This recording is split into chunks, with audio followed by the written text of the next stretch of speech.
everyone, it's Hayes, and in today's video we're going to be reviewing the brand new video game Miraculous, Paris Under Siege. If you're wondering why I'm sat here to review it, I would usually be sat further along and the camera would be different. It's because the cat's already asleep where I sit and they look very cozy and snuggly and I didn't have the heart to move them, so that's why we're sat here. It's fine. We'll deal with it. It won't change the content of what I'm saying. But anyway, brand new video game that came out. I played the full thing, I uploaded the full thing. I've been back a couple of times on to check a couple of stuff afterwards that I didn't film, but I played the whole thing. So I'm going to be spoiling the full thing. I will just tell you quickly now. Would I recommend the game? No. For the price it's being advertised at, absolutely not. If the game was on sale for maybe like £25, absolutely. But at its full price, I don't recommend the game. So do with that information what you will. But in terms of reviewing it, I know for like my episode reviews, we only really talk about the story because that's all I really care about, to be honest. I don't know enough about animation and stuff like that in TV shows to be able to talk about it properly. However, I love video games. We're going to go through a couple of things. We are going to talk about the story, we're going to talk about the visuals, we're going to talk about the level design, and we're going to talk about the sound in the game because traumatizing. Anyway, so we're going to touch on a couple of things because I feel like a lot of different things make a video game experience good or bad in my experience of playing video games since I was an age I don't remember.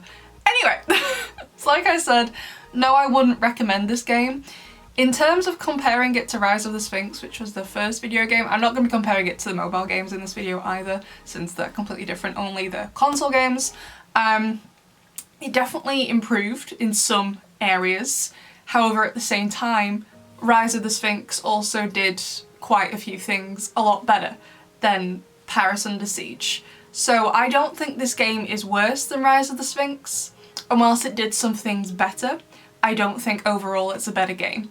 To me, these two games are about the same quality for different reasons, but they are about the same quality, and no, I wouldn't recommend them.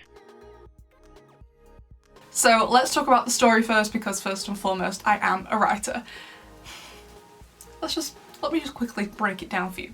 So, I don't know if this is true because I haven't done any research into it yet, but let's just pretend it is, okay? I see no reason to lie, and even if they were lying, it's not real anyway, so I don't really care. So basically the plot of the game is that Paris basically has Egyptian origins, or like some kind of like followers of an Egyptian pharaoh, or because I know some of the pharaohs were female, or some kind of goddess, establish Paris. And Arset, as they call it, I hope that's the correct pronunciation, is a really big deal in Paris. Like I said, don't know if it's real or not. They find an artifact of hers that's already there at the start of the game. That's going to be on display at the Louvre, I'd assume. And the kids with the school are going to put on a play. And the leads up for the lead of Arset is Zoe and Aurore. Now the game opens with Miss Bustier, who obviously is organising this play, talking to the mayor about it, Andre. And when she lets him know it's Zoe and Aurora up for the main lead, he's like, well, it's got to be Zoe because she's my stepdaughter. Zoe hasn't asked for this. He has just decided she's my stepdaughter. Good to go. And then Baronet wakes up. She's like, okay, time to go, time to head to this event. But on the way there, she is attacked by Stormy Weather's cronies, I guess. And then the rest of the game begins. So that's basically the plot. They're putting on the play for Paris's Egyptian origins. Zoe and Aurora are up for the lead role because nepotism. Andre's like, parts gonna go to Zoe. Aurora gets really annoyed with this. She gets akumatized into Stormy Weather again, but this time aided by the power of this necklace artifact.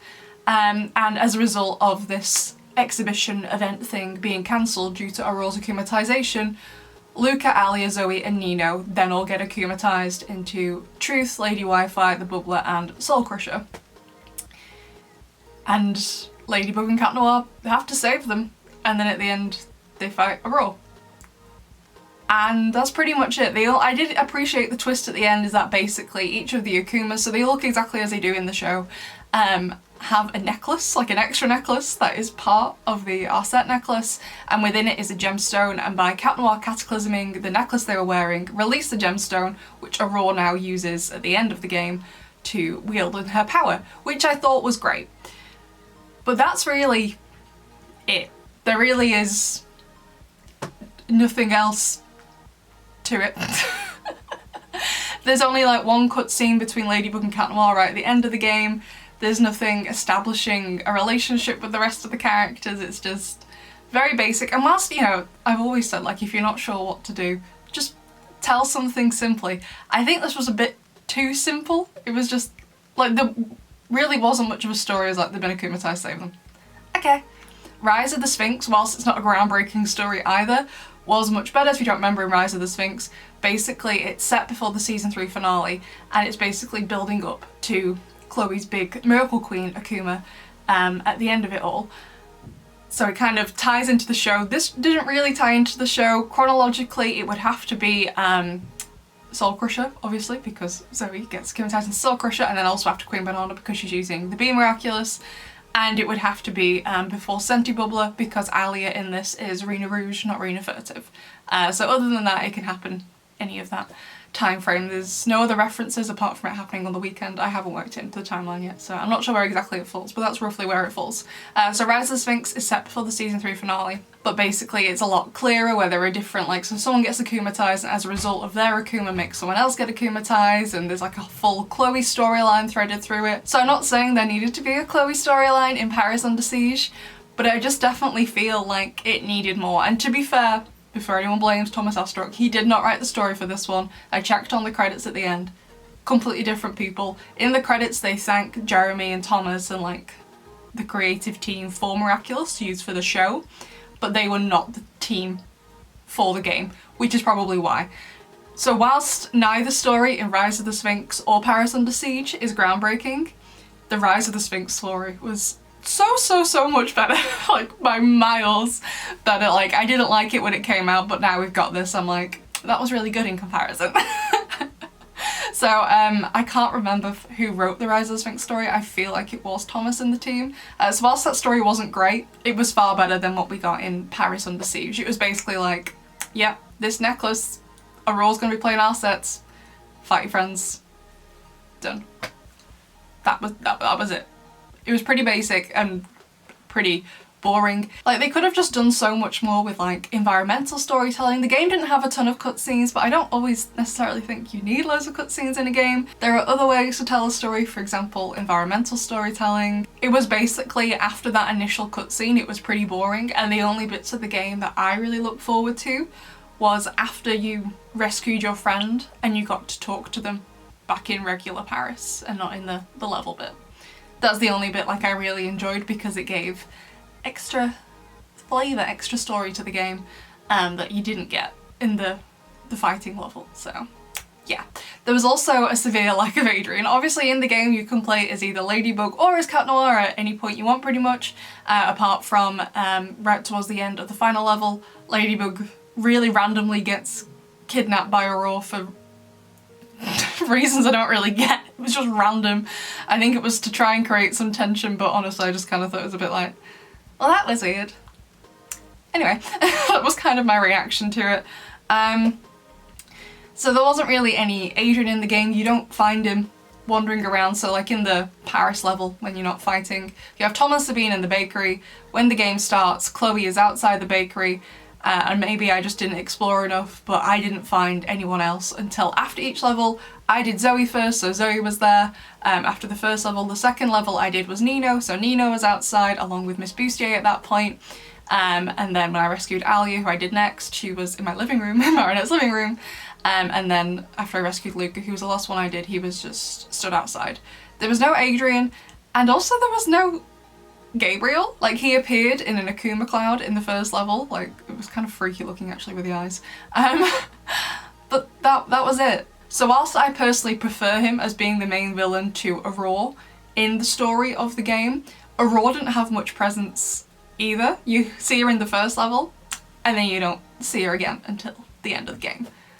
And I know the kids are villains throughout it, but because neither Aurora nor Gabriel had any presence during the game, it just felt a bit flat to me. So like the only way I can think to compare it is in the show, obviously someone gets akumatized, let's say Lady Wi-Fi for example, but still within the Lady Wi-Fi episode, Gabriel has a presence in his lair. Even though he's not communicating to Ladybug, he has a presence with her in the show to the audience as the villain. And it was just completely missing because he doesn't do anything. So it was just a bit like, no. It just didn't work well. And also I'm assuming, again because it wasn't written by Thomas and the team, that the Akuma wouldn't have worked. So I know we've had group Akumas before, like Punisher's trio, like Gang of Secrets, but for example in Gang of Secrets, they all get akumatized with the same object, that bracelet. And I know Alia breaks free, but it's because she breaks free. They don't destroy the Akuma to free her. But once they break the bracelet, all of them are de-akumatized at that point. Whereas it seems like all 4 of them are akumatized separately, which I don't think is something you actually can do. So, like I said, it wasn't written, by the sounds of it, by Thomas and Sebastian and everyone else on the writing team whose names I always forget. I'm so sorry, I'm just really bad with names. So yeah. So the story made sense, I'm not pretending it didn't. It just wasn't a very good story, in my opinion, and wasn't told very well because literally all of the story is in that first cutscene, and then right at the end when you find out when Captain wanted the Cataclysm to free his friends, it dropped these gems. Those are like the only story beats in it. 2 story beats in a game that cost me like £50. That's not really good enough, in my opinion.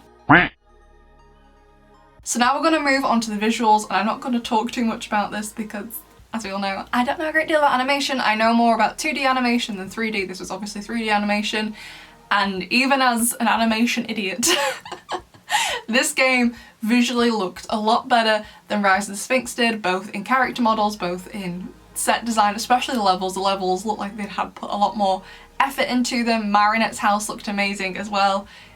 So even from an animation idiot's perspective, Paris Under Siege did look a lot better. Like the hair design, oh my god, everyone's hair, especially Miss Boostier's, it was so shiny, it was beautiful. It looked really, really, really nice for a video game. So this is one of the things it definitely improved on since Rise of the Sphinx, but again, like, I can forgive bad visuals if I think a game is good in, you know, the way it plays. I don't mind if something is animated on a potato as long as the story is good. So tying into that now, we're going to briefly discuss level design. So there were kind of like 2 parts to the game basically. You were either in one of the fighting levels or you were wandering around Paris. And I say wandering around Paris very generously because you couldn't really go anywhere. You had the inside of Marinette's house, and to be fair, you did get to go on all floors. So you had a bedroom, not the balcony, but her bedroom, then the kitchen living room, then Tom and Sabine's room, but it was more of just a landing. There was no bed or anything. So who knows where they sleep. And then downstairs into the bakery. Then you could come out the front of the bakery, there's a street down the side, you could go to the front of the school, you couldn't go in the school in this game. Briefly part way across the bridge, but no further because then the levels would start. You couldn't go down to the Seine, but you could see it, and you couldn't go in the park, but again, you could see it as in the park next to Marinette's house. So visually, it looked better, as in like the animation, the graphics, it looked a lot better. However, it was just a bit boring because there was nothing to do. For example, in the last game, you had the Master Fu function where you would go to him to level yourself up. I know at this point in the timeline when the game is set, Master Fu has lost his memory, so I didn't expect it from this game, but you know, that was something to do in the world. You could speak to other characters around, you could have gone in the school, you could have gone down to the Seine, you could have gone on Lucas' boat. There were just a lot more things to do in Rise of the Sphinx outside of the levels compared to this. So whilst I'm glad we got to go in Marinette's house this time, that was the only thing you could do pretty much, apart from talk to Chloe. That was it. And there was no Adri, you know what I mean? Like Adri would just yeet him out of the video game, only count the war. So, yeah. So whilst both of them felt very empty and didn't feel like Paris at all, Rise of the Sphinx did it better because there was more to explore. You could go all the way to Adrian's house, there was the market, you could go to the hotel, you could go to the park, you could go to the bakery, you could go to the school, you could go to Luca's boat. Looked a lot better, it was a lot bigger, there was more to explore. There wasn't much to do, but there was still more to do in this one. And whilst in Paris Under Siege, you did get to go in all of Marinette's house, that was it. So, they both have pros and cons. So, the Paris out of level stuff is about on the same level for me for both games. So whilst I appreciate Marinette's house, since we didn't get that last time, you couldn't go in to explore it, no. Didn't really think it was good. However, that being said, I definitely think the in-level design where all the fighting was taking place looked a lot better and was much better executed than last time. I just felt like there was so much more effort put into it, and they were a lot more visually better to diversify them basically in the last one and in this one as well. Each level's design was kind of themed around who the villain was. So for example in the last game where Max got akumatized into the gamer, everything was like computer stuff, thanks Hayes. And the same here again, like so Zoe's level was full of gold and stuff to reflect the Soul Crusher being gold. In my opinion, in terms of level design, the best level was for Nino for the bubbler. That was amazing where you could bounce on the bubbles or the enemy, well, I was about to say all the enemies. Two of the enemies being the bubble creatures, like water balloons and stuff. However, the other creatures, was it bubblegum? The pink thing, I still don't know what it was. I'm not sure, I think, yeah, I have no idea what that actually was. But like the way it played, the mechanics of it was just really, really good in Nino's level, and I liked how you had to like free the different people in the bubbles as you went along, although they kind of did that like 4 times right at the start of the level and then just basically forgot about it and never did it again. Another level I really enjoyed as well was Alia's level, the Lady Wi-Fi level, where you basically went through phones, like portals, to get to another part of the level, which fundamentally I don't have an issue with. However, for the age this game is aimed at, so 8 to 10-year-olds, the same target audience as the show, as a 28-year-old, as much as I did like the level, even I was getting confused. So perhaps that's just me, but I was just like, if I'm getting confused, then what are children gonna be like? I love the idea of it, but I was just a bit like, this is possibly a bit much and a bit too confusing because it wasn't a linear thing, it was very random. It didn't guide you very well. That was definitely one thing it lacked. So there's like little orbs you collect throughout the levels that you would use at the end of each level to upgrade your health, upgrade your defense and attack and whatever. And usually in a game like this, especially for children, it would lead you, like there'd be like a line of them, a place to go, and you might find extra in if you wanted to explore and stuff, and you get that as your reward. But it didn't do a good job. Like there was some parts of the game I just had to edit out, and I was just stood there for a couple of minutes and I was like, where am I supposed to go now? Because it is not always clear what you need to do, so it definitely needs to work on that kind of environmental stuff. There were a couple of issues I had with the levels though. Anytime it made it a forced perspective where you were doing a side-scrolling thing, I like stuff like that. However, it didn't zoom it out enough and you couldn't see where you needed to go, so you end up losing a lot of life because you can't move the camera. So that was frustrating at points, especially in the Lady Wi-Fi level, that did it the most. The level for Luca, the level was good. Didn't really understand the zombies, honestly, apart from the fact it was at the graveyard, but I was like, okay, whatever. However, his boss fight, I died 3 times. I didn't die in any of the other boss fights, including Aurora's at the end. I was completely fine. I died so much with Luca's. It basically, the reason it was so difficult, and to the point I don't feel like they play tested it because they probably would have had to change it if they had tested it and found this out, is that for some reason he has this like black hole power where you get like sucked in and you can't move, and if you hit the center where like the black inky thing is, it harms you, it depletes your health. But they were so difficult to get away from, and I probably edited it out because it would have been boring to watch. But there was a point where the entire like battle arena, because you can't leave once it starts, was filled with them. There was nowhere to go. I was just like, it just wasn't fair. Like, I'm not playing Dark Souls. It's a game for 8-year-olds. And you're doing that? Like, it was so difficult. I was just like, no thank you. It was just poorly designed, the mechanics of it. And also, the final level as well, getting to Aurora's boss fight, I again don't believe that was play tested, because the timings of some of the stuff, because the way it worked is basically everything is like suspended in the air, which is fine, I like the idea, but some of the stuff rotates, which again is fine, but the way it does it's not timed correctly, and you can't always make the jump in time. It's just not, just wasn't tested basically. So wasn't good, and also I was a bit confused with some of the heroes' powers. So I never got a chance to use Luca and his second chance, so I'm not sure how that played out since I rescued him last. Alia's was good. It basically confuses whoever you're fighting and they go for her instead because she casts like 5 or 6 illusions off herself. Vesperia's was really good because she paralyzes the enemy, which was great. However, Nino's, so the way I played the game was like, okay, I just went for Zoe randomly first, but I was like, no, that's a good decision because Zoe can paralyze people, which she did. Then my next like plan of action was like, I'll go for Nino next because shelter, he can protect me. I only used the shelter once in the game, I'm pretty sure. It was during the mini boss in Alia's level. The attack passed right through the shelter. So whilst I appreciate the idea, I thought it was pointless. So I was like, right, okay, thanks. However, that being said, in terms of Alia's level, one thing I loved was in her final boss battle right at the end, she was able to do it in Lady Wi-Fi. She like uses her phone and it puts like a pause button on people, and I was like, oh my god, yes, yes, love that. That was a great bit of design, taking it from the show.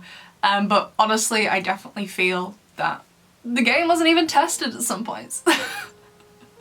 Now, as for replayability of the game, there is extra added battle arenas, which I did a couple, and I guess it's fine. The game is just about fighting. I just wish the games were about something more. One thing I did appreciate Rise of the Sphinx for, now we've gotten this one, which fell hard in many areas, was the fact that you could talk to, I think it was Nino, Alia, Luca and Kagami, and you could like raise friendship levels with them, and depending what you said you get different dialogue options, and at the end of the game you'd like get a special surprise and stuff. There was none of that in here, so there's no replayability really, to be honest, apart from going back in for the battle arenas and maybe trying to collect more orbs to level up. But as I said throughout my playthrough, you didn't need to collect all of them to finish the game. If you're good enough at the game, which I was because I'm 28, you didn't need to collect them all in order to be successful. You could still finish the game without getting them all. So I don't particularly feel like the game has much replayability to it, which is one reason why I'm always like spending money on games. Like for me, when a game has a price tag of £50, I'm asking myself, does this have a lot of replayability? Or 2, is it long enough to justify that price tag? And in my opinion, the game has neither of those things. So finally we're going to talk about the sound of the game. It's not going to be a very long section, but it was something that really bugged me. So I think I noticed it more in editing rather than when I was playing it, but basically all of the dialogue of the characters is so quiet compared to whatever music, whatever background music is playing, whether you're in Paris or you're in one of the fighting levels. The dialogue is so painfully quiet. The amount of time I spent in editing turning the dialogue up that I had to do separately when I was editing it. I checked in the settings that I'd edited out in the first one, there was no way to turn it up. And then secondly, so whilst that was really, really quiet, on the flip side, every time you pause the game, the music for the pause menu, so loud, for no reason. I really don't get it. Oh, the cat wants to go out. Really do not get it in the slightest. It was just really, really poor. So, in conclusion, no, I didn't like the game very much. I think in some respects, even though I don't particularly think Rise of the Sphinx is a good game, I think I preferred it in many aspects to this. There was more to do, and whilst I don't particularly feel like either game justifies the price tag, I definitely feel like Rise of the Sphinx was a better game in many respects. And I was pretty disappointed at this. I did try to keep my expectations low. Like last time, I guess I was expecting something, you know, similar to a Spider-Man game, which would be like an amazing open world Paris game where you go around, do side missions helping people, and you go to the main mission, Akuma Attack, and you go and see your friends. That would be amazing. I know it would be really difficult and tricky to do, but it would also be amazing, and you know, so I did lower my expectations this time. I was expecting basically for anything better than Rise of the Sphinx, and honestly they were about of the same quality for different reasons. The story in Rise of the Sphinx was better than Paris Under Siege. Paris Under Siege visually looked better. They had pros and cons to them that were often opposites at times. But yeah, I wouldn't recommend the game to you, sadly. But if it's on sale for like about £25, I think it's probably worth about that. So yeah. Anyway, besties, I'd love to know what you think. If you played the game, if you watch someone else play the game, if you're thinking of getting it, I'd love to know what you think. Now I've told you what I think, and I will see you in the next one. Bye!